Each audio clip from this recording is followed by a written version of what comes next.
Sagad sa mga taong nasikop sa Mandaue City Police Office atol sa mga checkpoint na malit og shabu sa Dakbayan sa Talisay. Samtang kontento ang Police Regional Office 7 sa kampanya sa police station sa Mandaue City Police Office batok sa illegal nga drugas. Anong report? Pag-takeover sa mga sakop sa Regional Mobile Force Battalion sa 69 ka mga sakop sa Talisay City Police Station, usa sa gituki sa gipatawag nga tigom ni Senior Superintendent Julian Intoma, Mandaue City Police Director o ban sa nagkalain-laing Police Station Chief. Sa Magic Point, nga nagpahigayon sagad sa ilang mga nasikop magtumbok nga shabu ilang napalit sa barangay Tangke sa Dakbayan sa Talisay. Binulto ang pagpalit sa shabu sa barangay Tangke.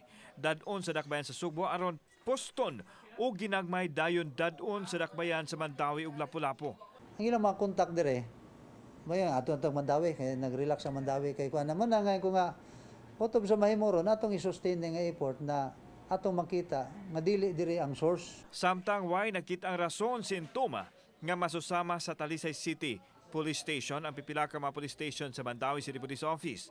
Iyang gipasabot nga maayo ang dagan sa kampanya sa mga police stations batok sa illegal drugs. Gihatagan hinuon og katungod si Intoma nga makatangtang diha-diha dayon og mga hepe sa kapulisan kung mapamatud ang nagpabaya sa katungdanan.